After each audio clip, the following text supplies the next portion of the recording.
Adani group ने अब कौन सी डील रद्द की? गो फर्स्ट के आईआरपी ने डीजीसीए को रिवाइवल प्लान में क्या कहा? आईओसी को लेकर आईटी विभाग ने किन दो कंपनियों को भेजा नोटिस? सीबीडीटी ने विनिवेश को बढ़ावा देने के लिए क्या ऐलान किया? बायजूस को अपने लेंडर से क्या झटका लगा है? इन सब सवालों के जवाब के अलावा और भी बहुत सारी खबरें हैं जिन पर आज के एपिसोड में फोकस करेंगे। नमस्कार, कॉर्पोरेट सेंट्रल में आपका बहुत बहुत स्वागत है। मैं हूं संदीप ग्रोवर और सबसे पहले बात करते हैं कॉर्पोरेट से जुड़ी बड़ी खबरों की। पहली खबर, 2 जून यानी शुक्रवार को अदानी ग्रुप को लेकर 3 अलग अलग खबरें आई हैं। पहली खबर यह है कि एनएसई बीएसई ने ग्रुप की फ्लैगशिप कंपनी अदानी एंटरप्राइजेस को 2 जून से शॉर्ट टर्म एएसएम फ्रेमवर्क यानी अतिरिक्त निगरानी के दायरे से हटा दिया है। एपिसोड नंबर 23 में हमने आपको बताया था कि दोनों एक्सचेंजों ने अदानी एंटरप्राइजेस को एक बार फिर एएसएम फ्रेमवर्क में डाल दिया है। एएसएम फ्रेमवर्क का पहला चरण 25 मई यानी गुरुवार से शुरू हुआ था। इसके तहत सभी ओपन पोजीशन के लिए मार्जिन की दर 50% या मौजूदा मार्जिन में से जो भी ज्यादा होगा उसे ही लागू किया जाता है। दूसरी खबर यह है कि अदानी ग्रुप की company Adani roads transport limited ने ऑस्ट्रेलिया की निवेशक company Macquarie Asia infrastructure fund से 3,110 करोड़ रुपए में सड़क संपत्तियों को खरीदने की डील रद्द कर दी है। अदानी रोड्स और मैक्वेरी के बीच गुजरात की 4 सड़क संपत्तियों के लिए अगस्त 2022 में यह करार हुआ था, लेकिन अब अदानी ग्रुप की कंपनी इस करार से पीछे हट गई है। तीसरी खबर यह है कि US based investment firm GQG partners की अदानी ग्रुप के शेयरों में अतिरिक्त निवेश करने की योजना है। हालांकि ये पहली बार नहीं है जब अतिरिक्त निवेश की खबर सामने आई है, पर पहली बार जीक्यूजी पार्टनर्स के chief investment officer Rajiv Jain ने इस बात की खुद घोषणा की है। उन्होंने कहा कि वो मई में बताई गई ग्रुप कंपनियों की ओर से पूंजी जुटाने की योजना में हिस्सा लेना चाहते हैं। दूसरी खबर, कर संकट में फंसी एयरलाइन गो फर्स्ट के अंतरिम रेजोल्यूशन प्रोफेशनल यानी आईआरपी ने एविएशन रेगुलेटर डीजीसीए को 6 महीने का रिवाइवल प्लान सौंप दिया है। रिपोर्ट में कहा गया है कि एयरलाइन ने डीजीसीए को बताया है कि वो अपने 26 विमानों और 400 पायलट्स के साथ ऑपरेशन शुरू करने के लिए तैयार है। रिपोर्ट में सूत्रों के हवाले से यह भी बताया गया है कि एयरलाइन ने डीजीसीए को ऑल मार्केटिंग कंपनियों के सपोर्ट का भरोसा भी दिया है। हालांकि खबर यह भी है कि 1 जून को कंपनी अपने पायलट्स को सैलरी का भुगतान नहीं कर पाई है। इस तरह कंपनी ने दूसरे महीने लगातार सैलरी भुगतान पर डिफॉल्ट कर दिया है, वो भी तब जब अन्य एयरलाइंस पायलट्स की भर्ती कर रही हैं। इसके अलावा अन्य एयरलाइंस की गो फर्स्ट की वजह से बने गैप को भरने के लिए और यात्रियों की बढ़ती संख्या को देखते हुए वित्त वर्ष 2024 में करीब 115 विमान अपने बेड़े में जोड़ने की योजना है। तीसरी खबर, इंटरकनेक्शन यूजेज चार्ज यानी आईयूसी को लेकर आईटी विभाग यानी इनकम टैक्स विभाग ने रिलायंस जियो और टाटा कम्युनिकेशन को नोटिस भेजा है। विदेशी टेलीकॉम कंपनियों को किए गए आईयूसी के भुगतान पर टीडीएस ना काटने के चलते इन दोनों कंपनियों को ये नोटिस दिया गया है। इनकम टैक्स डिपार्टमेंट का कहना है कि आईयूसी पर टीडीएस कटौती लागू होती है क्योंकि इसमें ह्यूमन इंटरफेरेंस यानी मानव हस्तक्षेप होता है। हालांकि दोनों कंपनियों ने इसका विरोध किया है और अब यह मामला commissioner of income tax appeals के सामने है। इन कंपनियों का तर्क है कि आईयूसी पूरी तरह से ऑटोमेटिक है, इसलिए ये कर कटौती के दायरे में नहीं आता। पर आईटी विभाग का कहना है कि अगर ये कंपनियां विदेशी कंपनियों को पेमेंट पर टीडीएस नहीं काटती हैं तो इन कंपनियों को खुद टीडीएस देना होगा और आईटी एक्ट के सेक्शन 201 के तहत इस रकम पर ब्याज का भुगतान भी करना होगा। आपको बता दें कि आईयूसी वो कॉस्ट है जिसका भुगतान एक मोबाइल ऑपरेटर दूसरे ऑपरेटर को एक दूसरे के कॉल कनेक्शन के लिए करता है। चौथी खबर, central board of direct taxes यानी सीबीडीटी ने रणनीतिक विनिवेश के जरिए किसी पीएसयू में हिस्सा खरीदने वाले खरीदार को गिफ्ट टैक्स में छूट दी है। इससे पहले यह छूट केवल किसी पीएसयू कंपनी की सेल पर यानी बेचने पर लागू होती थी। माना जा रहा है कि IDBI bank, container corporation of India और शिपिंग कॉर्पोरेशन ऑफ इंडिया यानी एससीआई के निजीकरण को बढ़ावा देने के लिए उनकी डील को अट्रैक्टिव बनाने के लिए कदम उठाया गया है।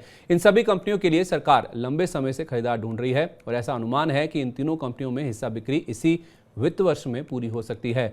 आपको बता दें कि वित्त वर्ष 2024 में सरकार की विनिवेश के जरिए 51,000 करोड़ रुपए जुटाने की योजना है।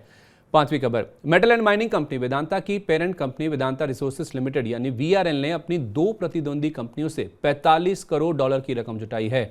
इससे इस बात का अंदाजा लगता है कि वीआरएल को बैंकों या अन्य चैनल से रकम जुटाने में कितनी मुश्किलों का सामना करना पड़ रहा है। कुल $45 करोड़ की इस रकम में से $25 करोड़ दुनिया की सबसे बड़ी नेचुरल रिसोर्स कंपनियों में से एक ग्लेनकोर इंटरनेशनल से जुटाए गए हैं, जिसके बारे में हमने आपको कॉर्पोरेट सेंट्रल के एपिसोड नंबर 27 में जानकारी दी थी। इस लोन के लिए भारत में लिस्टेड कंपनी वेदांता का करीब 4.5% हिस्सा गिरवी भी रखा गया था और बाकी बची $20 करोड़ की रकम कमोडिटीज ट्रेडिंग कंपनी ट्रैफिगुरा से जुटाई गई है। ट्रैफिगुरा से जुटाई गई रकम का इस्तेमाल ओक्ट्री का $15 करोड़ का कर्ज चुकाने पर किया जाएगा। इससे पहले अप्रैल में भी ओक्ट्री को $25 करोड़ का भुगतान किया गया था।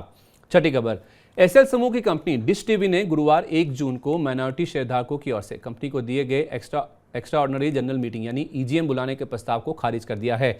कॉर्पोरेट सेंट्रल के एपिसोड नंबर 16 में हमने आपको बताया था कि कंपनी के माइनॉरिटी शेयरधारकों ने कंपनी से ईजीएम बुलाने के लिए कहा है, जिस पर कंपनी ने स्टॉक एक्सचेंजों को जानकारी देते हुए कहा था कि वो इन शेयरधारकों की रिक्वेस्ट का आंकलन कर रही है। इन 77 माइनॉरिटी शेयर होल्डर्स का कंपनी में करीब 10.25% हिस्सा है और इस प्रस्तावित ईजीएम को बोर्ड के पुनर्गठन के लिए बुलाया जा रहा था, जिसमें कंपनी के 2 long term directors Shankar Agarwal और रश्मि अग्रवाल को हटाना शामिल था। यही नहीं, इन माइनॉरिटी शेयर होल्डर्स ने 3 नए इंडिपेंडेंट डायरेक्टर्स को भी बोर्ड पर नियुक्ति के लिए कहा था, पर डिश टीवी ने इस प्रस्ताव को अमान्य यानी इनवैलिड बताते हुए खारिज कर दिया है। दरअसल 24% हिस्से वाले डिश टीवी के सबसे बड़े शेयरधारक येस बैंक और 4% हिस्से वाली पूर्व चेयरमैन जवाहरलाल गोयल के नेतृत्व वाली प्रोमोटर फैमिली के बीच बोर्ड सीटों को लेकर कानूनी विवाद चल रहा है। इससे पहले शेयरधारकों ने मार्च में 4 इंडिपेंडेंट डायरेक्टर्स की बोर्ड पर नियुक्ति को रद्द कर दिया था, जो दिसंबर 2022 में बोर्ड में शामिल हुए थे। 7वीं खबर, दुनिया के सबसे वैल्यूएबल एडटेक स्टार्टअप बायजूस के लिए बुरी खबरों का दौर खत्म होने का नाम नहीं ले रहा है। दरअसल बायजूस की अपने लेंडर्स के साथ $1.2 अरब के टर्म लोन बी की रीस्ट्रक्चरिंग पर बातचीत चल रही थी, जो बेनतीजा खत्म हो गई है। यानी लेंडर्स ने कर्ज रीस्ट्रक्चरिंग पर बातचीत को खारिज कर दिया है। दरअसल लेंडर्स ने इल्जाम लगाया है कि बायजूस ने $50 करोड़ का एक लोन लिया था, पर इसकी जानकारी उनके साथ साझा नहीं की गई थी, जिस वजह से बातचीत खत्म कर दी गई है। ये बातचीत खत्म होने का मतलब ये है कि लेंडर्स कंपनी की ओर से गिरवी रखी गई सिक्योरिटीज को अब बेच सकते हैं। हालांकि कंपनी के पास इस लोन के ब्याज भुगतान के लिए 5 जून तक का समय है और माना जा रहा है कि कंपनी इन लेंडर्स के साथ अब अलग अलग बातचीत कर सकती है। इससे पहले भी कंपनी ने लेंडर्स को 2026 में दे इस लोन पर ब्याज दर को 3% तक बढ़ाने की पेशकश की थी।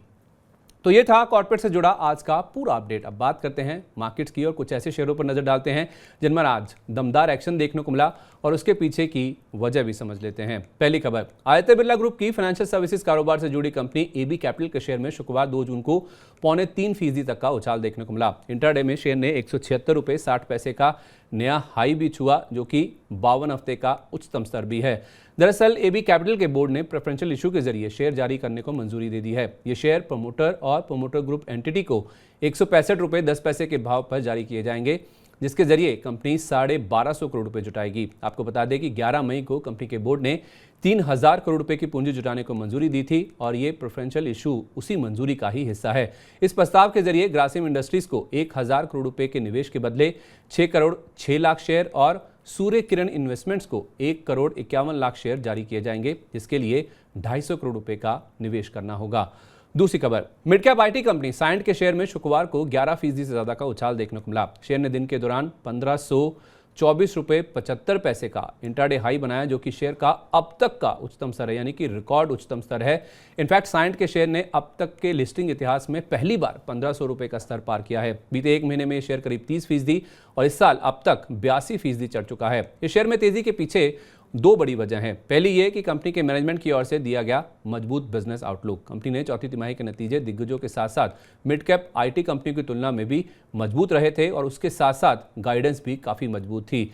चौथी तिमाही में कंपनी ने 6.6% की कांस्टेंट करेंसी यानी सीसीआई ग्रोथ दर्ज की थी और वित्त वर्ष 2024 में सर्विसेज सेगमेंट की कांस्टेंट करेंसी आई ग्रोथ साल दर साल 15 से 20% रहने की गाइडेंस जारी की है। यही नहीं, सर्विसेज सेगमेंट के मार्जिन में वित्त वर्ष 2024 में 100 से 200 बेसिस पॉइंट यानी 1 से 2% के सुधार की भी उम्मीद जताई गई है। दूसरी वजह यह है कि कंपनी ने ₹16 के फाइनल डिविडेंड के लिए 12 जून रिकॉर्ड डेट तय की है और उसके बाद से ही शेयर में दमदार एक्शन देखने को मिल रहा है। तीसरी खबर, गुरुवार की बड़ी गिरावट के बाद शुक्रवार को कोल इंडिया के शेयर में रिकवरी देखने को मिली है। कमजोर शुरुआत के बाद शेयर में दिन के निश्चित स्तर से 2% से ज्यादा की रिकवरी देखने को मिली और शेयर करीब हल्की बढ़त लेकर ही बंद हुआ। दरअसल कंपनी के ओएफएस को शानदार रिस्पांस मिला है। गुरुवार 1 जून को नॉन रिटेल यानी संस्थागत निवेशकों के लिए खुले ओएफएस में कुल 6500 करोड़ रुपए के शेयरों के लिए बोलियां जमा की गई हैं। पहले दिन सरकार की ओर से 8 करोड़ 31 लाख शेयर ऑफर किए गए थे, जिसके सामने 28 करोड़ 76 लाख शेयरों की बोली मिली है, यानी संस्थागत निवेशकों का हिस्सा 3.5 गुना के आसपास बढ़ा है। वहीं 2 जून को खुला रिटेल निवेशकों का कोटा भी पूरा भर गया है। सरकार की कोल इंडिया में फिलहाल 66.13% हिस्सेदारी है और इस ओएफएस के जरिए सरकार ने कुल 18.48 करोड़ शेयर या 3% हिस्सा ₹225 के फ्लोर प्राइस पर बेचा है। चौथी खबर, डिफेंस क्षेत्र की company Paras defence and space technologies के शेयर में शुक्रवार को 9% तक का उछाल देखने को मिला। शेयर ने दिन के दौरान 40 पैसे का इंट्राडे हाई भी छुआ था और इस उछाल के पीछे कारण है इजराइल की कंपनी कॉन्ट्रॉप प्रिसिशन टेक्नोलॉजीज के साथ किए गए करार या जॉइंट वेंचर की घोषणा। इस करार के तहत दोनों कंपनियां मेक इन इंडिया इनिशिएटिव के तहत इलेक्ट्रो ऑप्टिक इंफ्रारेड फील्ड में मैन्युफैक्चरिंग इंस्टॉलेशन के साथ साथ लॉजिस्टिक सेवाएं भी मुहैया करवाएंगी। इस जेवी कंपनी में पारस डिफेंस की 30% और कॉन्ट्रॉप की 70% हिस्सेदारी होगी। इस शेयर ने 19 सितंबर 2022 को 811 रुपये 35 पैसे का 52 हफ्ते का उच्चतम स्तर छुआ था और वहां से शेयर करीब 34% के डिस्काउंट पर, यानी वहां से करीब 34% नीचे कारोबार कर रहा है।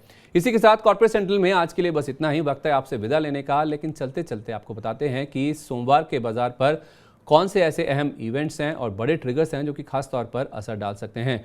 2 जून के ग्लोबल ट्रिगर्स की बात करें तो यूएस के मई महीने के रोजगार आंकड़े जारी हुए हैं। 1,80,000 नई नौकरियां जुड़ने का अनुमान था और बेरोजगारी दर भी 3.4% से बढ़कर 3.5% रहने का अनुमान था। ये आंकड़ा बहुत ही अहम है वो उस लिहाज से क्योंकि 15 जून को जो फेड बैठक का फैसला आने वाला है उसमें ब्याज दरें बढ़ाने को लेकर जानकार काफ़ी डिवाइडेड हैं, मत काफ़ी बटा हुआ है। लेकिन इस आंकड़े के दम पर अब फेड क्या फैसला लेता है इस पर दुनिया भर के बाजारों की नजर रहने वाली है। ग्लोबल ट्रिगर्स की जहां तक बात है तो रविवार 4 जून को ओपेक प्लस की भी बैठक होने वाली है। इस बैठक में भी देखा जाए तो सऊदी अरेबिया और उसके साथ साथ रूस, इन दोनों के बीच में माना जा रहा है कि काफ़ी ज़्यादा तनाव की स्थिति है। पिछली बार भी सऊदी अरेबिया ने उत्पादन कटौती का फैसला लिया था ताकि क्रूड की कीमतों को सपोर्ट किया जा सके और माना जा रहा है कि इस बार भी सऊदी अरेबिया उत्पादन कटौती के हक में है, उसे उत्पादन कटौती करना चाहता है, लेकिन शायद रूस इस चीज़ का विरोध कर सकता है। क्या फैसला आता है इस पर भी दुनिया भर के बाजार नजर टिकाकर बैठे हुए हैं। 5 जून यानी सोमवार की बात करें तो वेस्टलाइफ फूड वर्ल्ड जो कि बीएसई पर लिस्टेड है, इसके शेयरों की एनएससी पर भी लिस्टिंग होती हुई दिखेगी। तो किस तरह का एक्शन स्टॉक में देखने को मिलता है इस पर बाजार खास तौर पर फोकस करेगा। इसी के साथ वक्त हो गया है कॉर्पोरेट सेंट्रल को यही समेटने का। उम्मीद है आपको कॉर्पोरेट सेंट्रल का आज का एपिसोड पसंद आया होगा और इससे आपको कॉर्पोरेट जगत के साथ साथ मार्केट में एक्शन वाले शेयरों का भी पूरा ब्यौरा मिल गया होगा। तो सोमवार 5 जून को आपसे फिर से इसी समय मुलाकात होगी, इसी जगह पर नई खबरों के साथ, नए अपडेट्स के साथ। तब तक आप जुड़े रहे मनी 9 के साथ। नमस्कार, शुभ रात्रि।